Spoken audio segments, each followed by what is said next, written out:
আজি জুলাই মাহৰ 16 তাৰিখে আমি কাশ্মীৰ চাবলৈ পালোহি। প্ৰথম আমি কাশ্মীৰৰ পেহেলগামলৈ যাত্ৰা কৰিলোঁ। পেহেলগামৰ প্ৰথম কাৰ্যসূচী আছিল আমাৰ ঘোঁৰা চাফাৰী। ঘোঁৰা চাফাৰী আমাক চাইট চিন কৰাব। সেই আমি সকলো আমাৰ দুটা পৰিয়াল আহিছিলোঁ। দুটা পৰিয়ালে মিলি পেলাই প্ৰথমে আমি ঘোঁৰা চাফাৰী বুলি ওলালোঁ। এইটো এটা এক্সপিৰিয়েঞ্চ এটা গোটালোঁ। আগতে ঘোঁৰাত উঠি পোৱা নাছিলোঁ। ঘোঁৰাত উঠিলোঁ, ফুৰিলোঁ। বহুত ডাঙৰ অভিজ্ঞতা এটা। আমি এতিয়া এনেকৈ অলপ কিছু দূৰ এনেকৈ ৰোডেৰে যাব লাগিব। গৈ পেলাই আমি পাহাৰলৈ উঠিব লাগিব। পাহাৰলৈ উঠিম প্ৰায় 25-30 কিলোমিটাৰমান আমি পাহাৰতে ওপৰলৈ 15 কিলোমিটাৰমান আমি ওপৰলৈ যাব লাগিব। তাৰপৰা আকৌ 15 কিলোমিটাৰমান আমি নামিব লাগিব। এই গোটেই জাৰ্ণিটোত প্ৰায় 25-ৰ পৰা 30 কিলোমিটাৰমান হয়। এতিয়া আমি অলপ গৈ আছোঁ, ৰোডেৰে গৈ আছোঁ। এতিয়া আমি সোমাম আৰু অলপ পিছতে ওপৰলৈ উঠিম আৰু এনেকৈ আহি অলপ দূৰ যাই আৰু সোমাব লাগিব। বৰ ডাঙৰ অভিজ্ঞতা এইটো এটা দেই জীৱনৰ। ভাল লাগিলে, বহুত ভাল লাগিলে, বহুত ভয়ো লাগিলে। বিশেষকৈ সৰু ল'ৰা ছোৱালী লৈ আহিলে অলপ ভয়টো বেছি হয়। মোৰ লগত সৰু ছোৱালী এজনী আছিলে 3.5 বছৰ। তাইক কোচত লৈ পেলাই মই ঘোঁৰাত উঠাই 15 কিলোমিটাৰ কনষ্টেণ্ট ওপৰলৈ উঠিছোঁ। উঠোঁতে ইমান ভয় লগা নাই, নামোতেতো বহুত ভয় লাগিছিলে, বহুতেই ভয় লাগিছিল। পৰাপক্ষত আপোনালোকে যদি আহে কাশ্মীৰলৈ, পেহেলগাম যদি চাইট চিন চাবলৈ আহে, ঘোঁৰা চাফাৰীটো সৰু ল'ৰা ছোৱালীক লৈ নকৰিবই। মোৰ এক্সপিৰিয়েঞ্চৰ পৰা আপোনালোকক মই শ্বেয়াৰ কৰিছোঁ। পৰাপক্ষত সেইটো স্কিপ কৰিব। যদি অকলে আহে বা লগত ডাঙৰ গোটেইখিনি আহে তেতিয়াহ'লে পাৰিব, কোনো অসুবিধা নাই। ভয় লাগিলেও এইটো এটা এডভেঞ্চাৰ হিচাপে ল'ব পাৰিব। এতিয়া আমি লাহে লাহে ওপৰলৈ উঠিম আৰু গৈ আছোঁ,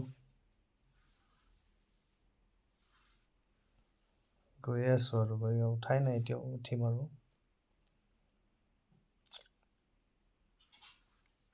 লাহেকৈ আৰু আমি উঠিব লৈছোঁ আৰু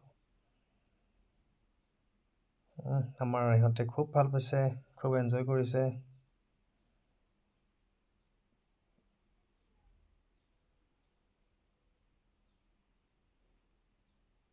এই মোৰ ছোৱালী মোৰ কোচত এনেকৈ মই লৈ গৈ আছোঁ। যাওঁতেতো বহুত ভাল লাগিল, আহোঁতে সঁচাকৈ বহুত ভয় লাগিলে, বহুতেই ভয় লাগিলে। বুজাব নোৱাৰা অভিজ্ঞতা দেই এইটো। এয়া যাওক, আমি এনেকুৱা ৰাস্তাৰে ওপৰলৈ গৈ আছোঁ। অলপকৈ গৈ এটা স্পট পাম। এতিয়া আমি এই জেগাটো হ'ল কানিমাৰ্কত বজৰংগী ভাইজানৰ কানিমাৰ্ক হৈছে এইটো স্পট জেগাটো। ইয়াতে বজৰংগী ভাইজানৰ এটা স্পট। তাৰপিছতে আহিলোঁ আমি এইটো স্পট। এইটো হ'ল এটা জুৰি। ইমান সুন্দৰ লাগিব নহয়, ইমান সুন্দৰ লাগিব আপোনালোকৰ আহি পেলাই ইয়াতে। ভাবিব নোৱাৰা মানে সুন্দৰ লাগিব। ঠাণ্ডা বতাহ, তাৰ মাজতে এইটো বৈ আছে জুৰি। চাফাৰী কৰি পানীৰ যিটো স্পটত চাই ভাল লাগে। গোটেই পেহেলগামখনত এনেকৈ ঘূৰাই সকলোবিলাক টুৰিষ্টক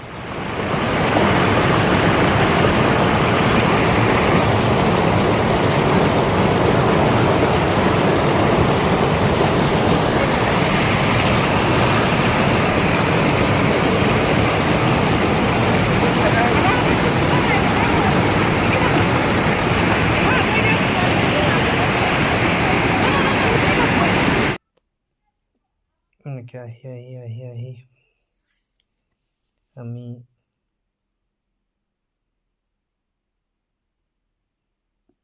ইয়াৰ পিছতে আমি ইয়াৰ পৰা ওলাই দিলোঁ। যিহেতু সময়ো হাতত কম আছে, আমি দুটাৰ ভিতৰত তলত পাবগৈ লাগিব। গতিকে এতিয়া গৈ আছোঁ আমি ঘোঁৰাৰ মালিক এটা স্পট। সেই স্পটটোৰ নামটো মই পাহৰিলোঁ, কিন্তু তাৰ পিছৰ স্পটটোৱে হৈছে মিনি ছুইজাৰলেণ্ড। আমাৰ আৰু ঘোঁৰাবিলাক ইমান সুন্দৰকৈ ট্ৰেইন কৰা থাকে নহয় ইয়াত কোৱা হয় ক'ব নালাগে ইফালে যা সিফালে যা ইমান সুন্দৰ সঁচাকে মনোমোহা এইটো ডাঙৰ এটা কথা এইটো পালোহি আমি ট্ৰেইন কৰাই এইটো স্পট ইমান খলা বমা ৰাস্তা ইমান আপ ডাউন হ'লেও বহুত ভাল লাগে তাতো তেওঁলোকে কেনেকৈ যে লৈ যায় কিছুমান আছে এজন মানুহ উঠাই এই ভাইজানসকলে বহি এওঁলোকৰ এইটো স্পট বজৰংগী ব্যৱসায় কৰি আছে ব্যৱসায় মানে এজনে ধৰক যদি এটা সহা লৈ আছে আন বেলেগ এজনে এটা আমাৰ সকলোৱে ছাগলী লৈ আছে ছাগলীবিলাকো মানে আমাৰ নিচিনা নৰ্মেল ছাগলী নহয় একদম নোমৰে ঢাকি একদম পকা ধুনীয়া ছাগলী কিছুমান দেখা যায় আৰু এই সহাবিলাক লৈ আছে বজৰংগী ভাইজানৰ শ্বুটিং কৰিছে মোৰ ছোৱালীটো সহা পাই পাগল হৈ গ'ল তাইক সহাটো এৰিয়ে নিদিয়ে তাইক লাগি তাৰপিছতে আৰু এটা স্পট চাওকচোন কিমান সুন্দৰ এইটো এটা ৱাটাৰফল ইমান সুন্দৰ লাগে সঁচাকৈ তাত গ'লে যিমান টকা পইচা খৰচ হয় নহয় আপোনালোকে ভাবিবলৈ বাধ্য হ'ব যে সঁচাই টকা পইচাখিনি অথলে যোৱা নাই তেনেকৈ পানী উঠোৱা যিটো এনেকুৱা অনুভৱ হৈ যাব চাব লগা আৰু ঠাণ্ডা তাৰপিছত এই দাদাজনক লগ পালোঁ দাদাজনে ঠাণ্ডা হৈ থাকে নহয় কাশ্মীৰ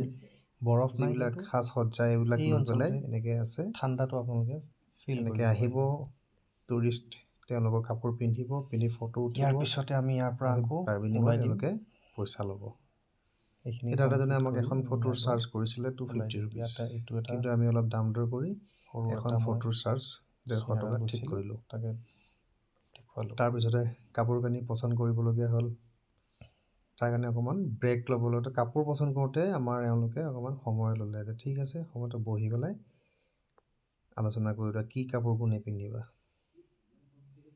তাৰপাছতে এওঁলোকে আহি অকণমান কিনাৰলৈ বহিব বিচাৰিছিলে আৰু কিন্তু দাদাজনে কিবা কৈ থকাৰ কাৰণে আহিব পৰা নাই বাৰু দাদাজনে সেইখিনিকে বুজাই আছে আৰু কোনযোৰ কাপোৰ পিন্ধিলে কিমান ইযোৰ কাপোৰ পিন্ধিলে কিমান চাৰ্জবিলাক বেলেগ বেলেগকৈ হয় মানে এওঁলোকৰ তথাপিও আমি মানে আমাৰ ফিক্সড কৰি দিলোঁ যে আমি 150 টকাকৈ এখন ফটোতে উঠিম তেওঁলোকে এতিয়া ৰেষ্ট কৰিছে কাপোৰ কি পিন্ধিব কেনেকৈ পিন্ধিব আৰু মোৰ ছোৱালীয়ে যাব কাপোৰ পিন্ধিবলৈ এজনকৈ মোৰ ছোৱালী লাগিয়ে আছে তাৰ সহাৰটোৰ লগত তাৰপিছত তেওঁলোকে এতিয়া কাপোৰ পিন্ধিব যাব ময়ো যাম এতিয়া চাওক মই পিন্ধাই দিলে মোক কিন্তু কাপোৰ পিন্ধিছোঁ লগত এটা টুপিও পিন্ধিছোঁ মানে ইয়ালৈ গ'লে মানে এইটো আপুনি আৰু নিপিন্ধো বুলি কৈ থাকিব নোৱাৰিব কাশ্মীৰ টুপিয়ে পিন্ধাই যেনে বাধ্য হৈ যাব পিন্ধিবলৈ ইমান কথা কয় নহয় এতিয়া উঠিছোঁ ভাল লাগিছে ফটো উঠিছোঁ পিন্ধিছোঁ এটা মেমৰি থাকি যাব আৰু কথা বতৰাবিলাকো ভালো লাগে তাৰপিছতে আৰু পিন্ধিবলৈ বাধ্য হওঁ আৰু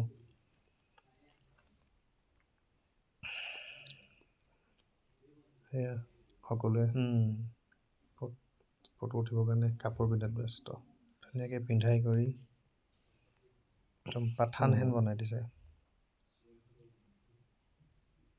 এতিয়া তেওঁলোকে বিভিন্ন ভংগীমাৰে আমাক ফটো উঠাব এনেকৈ উঠক এনেকৈ উঠাই আপোনাক বহুত ক্লিপ কৰিব তাৰপিছত আপোনাক দেখুৱাব আপুনি ইখনো পচন্দ কৰিব সিখনো পচন্দ কৰিব পচন্দ কৰোঁতে আপোনাৰ 10-12খন ফটো হ'ব ছেকেণ্ডতে মানুহবিলাকক বা 150 টকাকৈ চাৰ্জ কৰকচোন কিমান টকা হৈ যায়গৈ কিন্তু আমি কৰা নাই আমি 4জন গৈছোঁ 5খন ফটোৱে চিলেক্ট কৰিছোঁ আৰু 5খন আপোনালোকে যদি তেওঁলোকক কৈছোঁ কাশ্মীৰলৈ তেওঁলোকে মানে জুলাই মাহত নাহিব আমাৰ 4জনক 70টামান মানে ক্লিক কৰিছে ভালটো বহুত লাগে বিভিন্ন ভংগীমাত কিন্তু মানে এটা প্ৰব্লেম আছে আমি জুলাই মাহত অমৰনাথৰ যাত্ৰাটো আৰম্ভ হয় 4জনক আমাক অমৰনাথৰ যাত্ৰাৰ কালছোৱাত গোটেইকেইজন ইমানেই ৰেষ্ট্ৰিকশ্যন পুলিচৰ ছেপাৰেট প্ৰশাসনৰ ইফালে যাব নোৱাৰিব 4টা বজাৰ পিছত সিফালে যাব নোৱাৰিব 2টাৰ পিছত ইফালে সোমাব নোৱাৰিব 7টাৰ পিছত মোৰ ছোৱালীয়ে তাই সকলো ফালৰ পৰা মানে সহাটো লাগিবই ৰেষ্ট্ৰিকশ্যন সহা নহ'লে তাই এতিয়া নাযায় কান্দি গোটেই আমাৰতো এদিন ঘূৰাই নহ'ল লাষ্টত বা কন্দুৱাই লৈ বজাতে আমি ৰুমত সোমাব সহাটোতো তেওঁলোকে নিদিয়ে চববিলাক প্লেচ আনিবও নোৱাৰোঁ টুৰিষ্ট প্লেচবিলাক তাৰপিছত আমি ওলাই লগতে মৰমলৈ গৈছে একদম পাগল হৈ গৈছেগৈ আৰু সহা পাই যে ইয়াতেই তাইক কাপোৰ পিন্ধাব গতিকে ভাল লাগে জুলাই মাহটো এখনতে ধৰি আছে সহায় সুন্দৰ বিউটি পাব যিটো বৰফ নহ'লেও মানে আপোনালোকে উপভোগ কৰিব পাৰিব সেই কাপোৰ তথাপিও এনেকৈ ফটো এই কিছুমান সমস্যা যেনেকৈ ধৰক তেওঁলোকৰ স্বাৰ্থ আছে সেইকাৰণে এখন ফটো উঠালে 150 টকা পাব নহয়। অমৰনাথৰ যাত্ৰাক লৈ পেলাই তেওঁলোকৰ যিমান ব্যস্ততা এইবিলাক হ'লেও কাপোৰ পিন্ধি অকণমান আমনি কৰিব পাৰে। মোৰ ছোৱালী এতিয়া শহাটোৰ লগতে লাগি আছে, কাপোৰ কানিও পিন্ধিব নিবিচাৰে। এয়া তাইৰ অৱস্থা। কাপোৰ কানি পিন্ধাই সকলোকে ফটো চটো মৰাই। অহাকালিলৈ আকৌ আমাৰ প্ৰগ্ৰাম আছে তেনেকেই থাকিব ইয়াতে স্পটত। গুলমাৰ্গ। কালি আমি গুলমাৰ্গত ঘূৰিম, গুলমাৰ্গ চাম, তাত খাম, ৰেডি তাই কি কি সৌন্দৰ্য আছে চাম। তাই তালৈ নাযায়, ইয়াতে বহি থাকিব, শহাৰ লগতে থাকিব। ইহঁতেও নেৰে, ফটো উঠাবই, শেষত ইয়াতে উঠাই দিছে। এনেকৈ থাকি সময়বিলাক পাৰ কৰিছোঁ, বহুত ভাল লাগে। লাহে লাহে আমাৰ ফটোশ্বুট শেষ হ'বৰ হৈছে। ইয়াৰ পিছত আমি যাম মিনি ছুইজাৰলেণ্ড। পেহেলগামৰ আটাইতকৈ ধুনীয়া ঠাইটুকুৰাই হৈছে এই ঠাইটুকুৰা। এইবিলাকত ঘূৰিলে ইমান ওপৰত মিনি ছুইজাৰলেণ্ডলৈ যাবলৈ আমি এতিয়া সাজু হ'ব লাগিব। ভাগৰ বোলা বস্তুটো একেবাৰে নাই, একেবাৰেই ভাগৰ নালাগে। ভাল লাগি ঘূৰালে আকৌ আহি আছোঁ। আমাৰ অন্তিম আৰু ভাল স্পট এইটো মিনি ছুইজাৰলেণ্ড। সঁচাই বহুত ধুনীয়া লাগে, মানে আপোনালোকে গ'লে অনুভৱ কৰিব তাৰ বিউটিটো। হয়তো আপোনালোকে কেমেৰাত ইমান ধুনীয়া দেখা নাই, কিন্তু তালৈ গ'লে নহয় আৰু ধুনীয়া লাগিব। ডিচেম্বৰ, নৱেম্বৰ, ডিচেম্বৰ মাহত এইবিলাক ফিল বগা হৈ থাকিব ওপৰৰ পাতললৈ। সেইটো এটা ভেলী আৰু। তাৰপিছত ইয়াৰ পৰা আমি ৰিটাৰ্ণ হৈছোঁ। লাহে লাহে আমি ইয়াৰ পৰা ৰিটাৰ্ণ হৈ আছোঁ। ইয়াৰ পিছতে আমি যাম মিনি ছুইজাৰলেণ্ড। আৰু এটা স্পট আছে যাওঁতে, সেইটো আমাক দেখুৱাম বুলি কৈছে। সেইটো হৈছে এটা ঠাইৰ পৰা গোটেই পেহেলগামখন চাব পাৰি।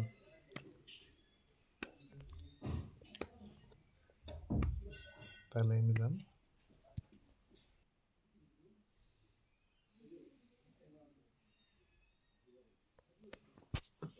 কি পেহেলগাম ভিউ বুলি কয় নেকি, সেনেকুৱা আছিলে কিবা এটা।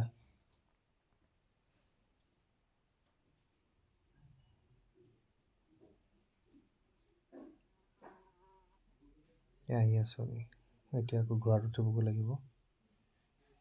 এইখিনিৰ পৰা যিখিনি যাম আমি নহয়, আটাইতকৈ ডেঞ্জাৰ। মই কৈছিলোঁ নহয়, ইমান তললৈ নামিব লাগে, থিয়কৈ লাগিব। ইয়াৰ পৰা ওলাই আমি মানে ট্ৰেইন কৰা ঘোঁৰা নহ'লে কোনো কাৰণত সেইটো সম্ভৱেই নহয়। ঘোঁৰাবিলাক এক্সপাৰ্ট কাৰণেহে সম্ভৱ সেইটো। সেইখিনি ৰেকৰ্ডিং কৰিবলৈ মোৰ মানে সাহসেই নোৱাৰিলোঁ। এইখিনি অলপ যোৱাৰ পিছতে ভয়ানক।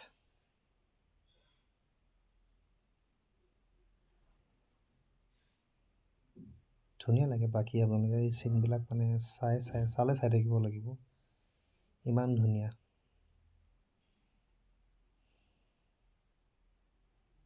ঠায়ে ঠায়েতো মই ভাইজানকে মোৰ ছোৱালীজনীক দি দিছোঁ যে আপুনি লওক, মই নোৱাৰিম তাইক। ঠায়ে ঠায়ে মোক দি দিয়ে, প্লেন পালে মোক দি দিয়ে, বেছি গৰা পালে মই তেওঁক দি দিওঁ। সেনেকেই এই ৰাস্তাখিনি অতিক্ৰম কৰিব লগা হৈছে।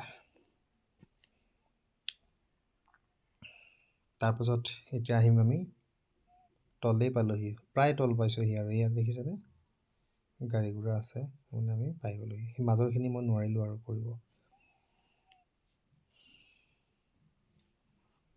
এনেকৈ আহি আমাৰ যিখন গাড়ী ঠিক কৰিছিলোঁ, সেই গাড়ীখনৰ ওচৰলৈ আহিম। তাৰপিছতে আমি সেই গাড়ীত উঠি পেহেলগাম টাউনৰ হৈ পেলাই আমি আৰো ভেলী চাব যাম। তাৰপিছত বেতাব ভেলী আছে, বেতাব ভেলীটো ক'লোঁ, বেতাব ভেলী বন্ধ আছে অমৰনাথৰ যাত্ৰাৰ কাৰণে। জাম হ'বৰ কাৰণে, যাত্ৰীৰ অসুবিধাৰ কাৰণে তেওঁলোকে ৰাস্তাটো বন্ধ কৰি দিছে। আৰু চাওকচোন এইখন টাউনখন টাউনখন ইমান সুন্দৰ, ঘৰবিলাকো ইমান সুন্দৰ সুন্দৰকৈ বনাই ৰাখিছে, মানে চব সুন্দৰ।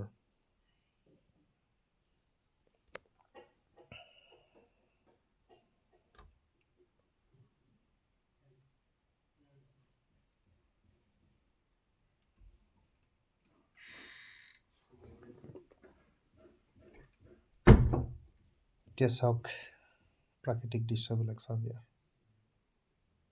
এতিয়া আমি গৈছোঁ আৰো ভেলী। এইখন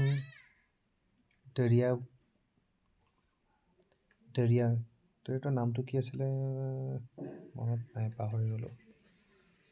বহুত ধুনীয়া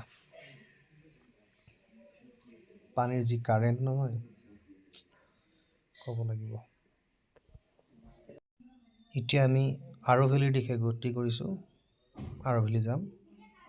আমাক এওঁ ৰাখিছে, তেওঁলোকৰ লোকেল টেক্স এটা দিব লাগে, ড্ৰাইভাৰক বিচাৰিছে। আৰু তেওঁলোকৰ মাজত কিবা আলোচনা কৰি পেলাই আমি তাৰ পৰা ওলাই আহিলোঁ।